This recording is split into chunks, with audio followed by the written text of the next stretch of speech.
ദൈവത്തിൻ്റെ അതിപരിശുദ്ധമായ നാമം വാഴ്ത്തപ്പെടുമാറാകട്ടെ. സ്വർഗത്തിൽ യഥാർത്ഥ ആരാധന എങ്ങനെ നടന്നുകൊണ്ടിരിക്കുന്നു എന്ന് നമുക്ക് വചനത്തിലൂടെ നോക്കി കണ്ടെത്താം. ഈ ആരാധന കാണണമെങ്കിൽ നമ്മൾ ഈ വെളിപ്പാട് പുസ്തകത്തിലേക്ക് ആണ് പോകേണ്ടത്. വെളിപ്പാട് പുസ്തകത്തിലെ ഒരു വാക്യം ഒന്ന് വായിക്കാം. 1-ാം അധ്യായത്തിൻ്റെ 3-ാമത്തെ വാക്യം. ഈ പ്രവചനത്തിൻ്റെ വാക്കുകൾ വായിക്കുന്നവനും കേൾക്കുന്നവനും അതിലെഴുതിയിരിക്കുന്നത് പാലിക്കുന്നവരും അനുഗ്രഹീതർ. എന്തെന്നാൽ സമയം അടുത്തിരിക്കുന്നു. ഈ പ്രവചനത്തിൻ്റെ വാക്കുകൾ വായിക്കുന്നവനും കേൾക്കുന്നവനും അതിലെഴുതിയിരിക്കുന്നത് പാലിക്കുന്നവരും അനുഗ്രഹീതർ. ആംപ്ലിഫൈഡ് വേർഷനിൽ എഴുതിയിരിക്കുന്നത് blessed is the man who reads aloud, എൻ്റെ ബ്രാക്കറ്റിൽ എഴുതിയേക്കുക, in the assemblies the word of this prophecy and blessed. Aloud എന്ന് ഇംഗ്ലീഷ് എഴുതിയിരിക്കുന്നു.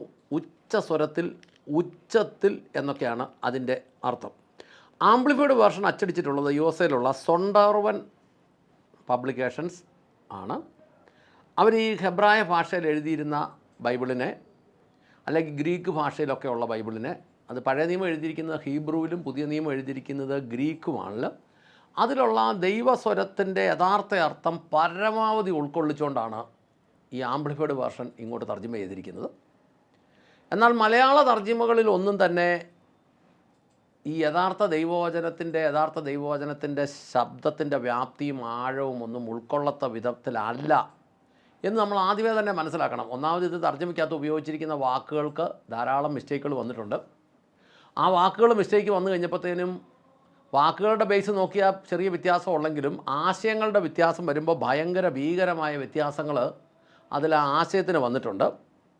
അപ്പോൾ അതുകൊണ്ട് നമ്മളിത് ശരിക്കും മനസ്സിലാക്കുന്നില്ലെങ്കിൽ നമുക്കിതിനകത്ത് ശരിക്കും വലിയ തർക്കങ്ങളും വാഗ്വാദങ്ങളും ഒക്കെ ഉണ്ട്. അതായത് എൻ്റെ കയ്യിലിരിക്കുന്നത് സത്യമാണ് എന്ന് തെളിയിക്കാൻ ഞാൻ ഇറങ്ങിയാൽ അത് വലിയ തർക്കങ്ങളുണ്ടാകും.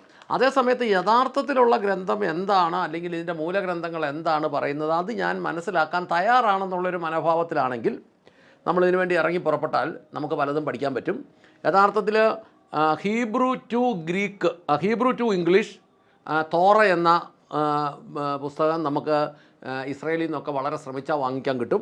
അതുപോലെ തന്നെ ഗ്രീക്ക് ടു ഇംഗ്ലീഷ്, അത് ന്യൂ ടെസ്റ്റ്മെൻറ്റ്, അത് നമുക്ക് ഇസ്രായേലിലൊക്കെ ഒറിജിനൽ പുസ്തകങ്ങൾ ശ്രമിച്ചാൽ നമുക്ക് കിട്ടും. അത് കൊണ്ടുവന്ന് അതിൻ്റെ അർത്ഥങ്ങളും ഒക്കെ വെച്ച് നോക്കുമ്പോഴാണ് നമ്മൾ ഇതിൻ്റെ പ്രയോഗങ്ങളും ഇതിൻ്റെ അർത്ഥങ്ങളും സാഹചര്യങ്ങളും ഒക്കെ മനസ്സിലാകുന്നത്. അപ്പോൾ ഇതിനകത്ത് എഴുതിയിരിക്കുന്നു, ഇതിനകത്ത് ഇതിൻ്റെ എല്ലാം ഏതാണ്ട് ഒറിജിനൽ അർത്ഥം വരുന്ന പുസ്തകമാണ് ആംപ്ലിഫൈഡ് വേർഷൻ. ഈ ആംപ്ലിഫൈഡ് വേർഷൻ 1852 അത് പ്രിൻ്റ് ചെയ്ത് വന്നിട്ടുണ്ട്. 1952 ഇറങ്ങിയ ഒരു പുസ്തകമാണ് എൻ്റെ കയ്യിലുള്ളത്. ഈ പുസ്തകത്തിലെ പ്രവചനങ്ങൾ അത്യുച്ചത്തിൽ വായിക്കണം, കേൾക്കണം, അനുസരിക്കണം എന്നാണ് ഇതിനകത്ത് എഴുതിയേക്കുന്നത്. ഈ പുസ്തകത്തിലെ വചനങ്ങൾ വെളിപ്പാട് പുസ്തകത്തിൽ പറയുന്നത്, ഈ പ്രവചനത്തിൻ്റെ വാക്കുകൾ വായിക്കുന്നവനും കേൾക്കുന്നവനും അത് എഴുതിയിരിക്കുന്നതും പാലിക്കുന്നവൻ അനുഗ്രഹീതൻ എന്നേ മലയാളത്തിൽ എഴുതിയിട്ടുള്ളൂ.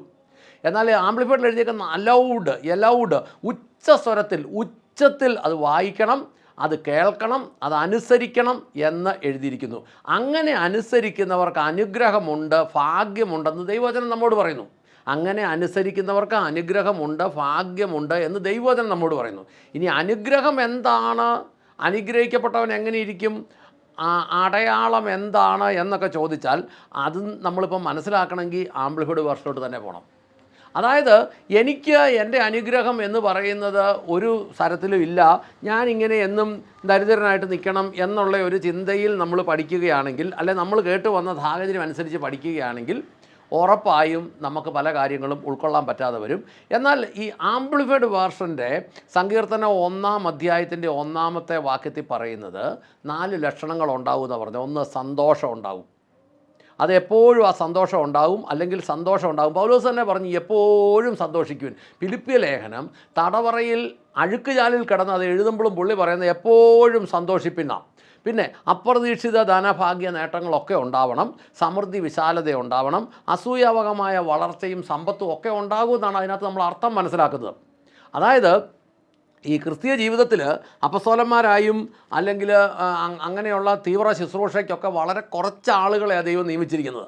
അങ്ങനെയുള്ളവരുടെ ജീവിതം എടുത്തു വെച്ചിട്ട് നമ്മൾ അവരുടെ ജീവിതത്തിലെ അവസ്ഥകളും സാധാരണ വിശ്വാസികളുടെ ജീവിതത്തിലെ അവസ്ഥകളും കൂടെ ടാലി ചെയ്ത് ഒരുപോലെ കൊണ്ടുപോകാൻ പറ്റില്ല. എന്നാൽ വിശ്വാസികളുടെ ജീവിതത്തിൽ കാണുന്നവർക്ക് അസൂയ തോന്നുന്ന വിധത്തിലുള്ള വളർച്ച ഉണ്ടാവുമെന്ന് തന്നെയാണ് നമ്മൾ വ്യക്തമായിട്ട് മനസ്സിലാക്കുന്നത്. അത് മനസ്സിലാക്കുമ്പോൾ നമ്മുടെ ജീവിതത്തിൽ അത് ഉണ്ടാവണമെങ്കിൽ അത് നമുക്കും കൂടെ അതിനുള്ള താല്പര്യവും നമുക്കൂടെ അതിനുള്ള ആഗ്രഹവും ഒക്കെ വേണം എന്ന് നമ്മൾ മനസ്സിലാക്കണം. ഇപ്പോൾ പ്രത്യേകിച്ച് നമ്മൾ ഇന്ന് കേരളത്തിലെ വിശ്വാസികളുടെ ഇടയെടുത്ത് നോക്കിയാൽ ഒന്നെങ്കിൽ അമിതമായ ദാരിദ്ര്യം പ്രസംഗിക്കും, അല്ലെങ്കിൽ അല്ലെങ്കിൽ അങ്ങനെയുള്ളൊരു സ്വാഭാവികമായി ഈ പ്രോസ്പെരിറ്റി അല്ലെങ്കിൽ ഈ സമൃദ്ധി വിരോധം. അപ്പോൾ എന്നെ ഒരു IT എഞ്ചിനീയർ ബോംബെയിൽ നിന്ന് വിളിച്ചിട്ട് ചോദിച്ചു, അങ്ങളെ ഞങ്ങളുടെ പാസ്റ്റർ നേരത്തെ ഭയങ്കര ദാരിദ്ര്യത്തിൽ കിടന്ന കാലത്ത് പുള്ളിക്കാരൻ ക്രിസ്തീയ ജീവിതത്തിൻ്റെ അടിസ്ഥാനം ദാരിദ്ര്യമാണെന്നാണ് പറയുന്നത്. ഇപ്പോൾ അദ്ദേഹത്തിൻ്റെ സഭയൊക്കെ വലുതായി അത്യാവശ്യം നല്ല സെറ്റപ്പ് ആയപ്പോൾ ഇപ്പോൾ അദ്ദേഹം സമൃദ്ധിയാണ് പറയുന്നത്. ഇത് രണ്ടും ഞങ്ങൾ തുടക്കം മുതൽ കേട്ടുകൊണ്ടിരുന്നു, ഇതിലേതാണ് ഞങ്ങൾ അംഗീകരിക്കേണ്ടത്?